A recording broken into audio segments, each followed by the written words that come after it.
Cette question à présent, faut-il revoir le rythme scolaire et réduire les vacances des élèves? Après le climat et la fin de vie, Emmanuel Macron confie aujourd'hui aux Parisiens, aujourd'hui en France, son envie d'une convention citoyenne. Consacrée donc cette fois au temps de l'enfance. Fanny Wegscheider, merci de nous rejoindre. De quoi s'agit-il, Fanny?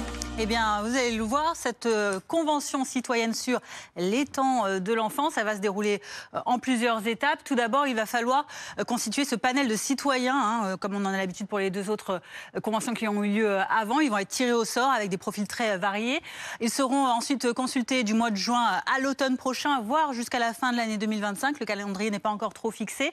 Et ensuite, ils devront débattre entre eux donc, sur ces questions liées au temps de l'enfance, donc qui concernent les enfants scolarisés de 3 à 18 ans, à savoir donc des questions qui les concernent et qui vont être mises sous le patronat du CESE, le Conseil économique, social et environnemental, sous le chapeau du Premier ministre. Ensuite, dans un second temps, ces citoyens ils vont pouvoir auditionner des experts pour leur poser par exemple des questions sur la durée des journées d'école, sur les horaires par exemple, à quelle heure il faut commencer les cours, à quelle heure il vaut mieux les terminer, sur les choix des cours par exemple, est-ce qu'il vaut mieux faire du sport le matin ou l'après-midi, et aussi sur la durée des vacances, est-ce qu'il faut les réduire, si oui, lesquelles, de combien.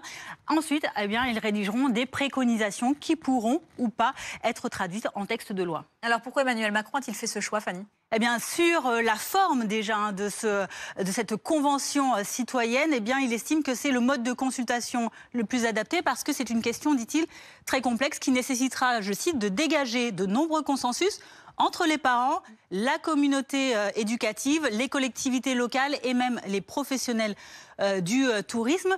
Sur le fond maintenant, sur cette question donc très sensible, on se rappelle à quel point sous François Hollande, son ministre de l'Éducation nationale s'était cassé les dents sur la réforme des rythmes scolaires. Le président dit aux Parisiens qu'il lui paraît nécessaire de faire en sorte que l'organisation des journées des élèves soit plus favorable à leur développement et aux apprentissages et trouve un équilibre pour faciliter également la vie des familles. Sur la question particulière du temps des vacances, la durée des vacances qu'Emmanuel Macron juge depuis longtemps trop longue, il disait en février dernier à Colmar que la France a des vacances beaucoup plus longues que dans beaucoup de pays et que les enfants qui ne sont pas accompagnés par leur famille vont ainsi donc perdre du niveau scolaire. On précise que justement en France, les enfants ont 16 semaines de vacances, c'est plus que la moyenne européenne et ils ont 162 jours par an d'école, ce qui est inférieur à la moyenne européenne de 170 à 190 jours. Merci beaucoup.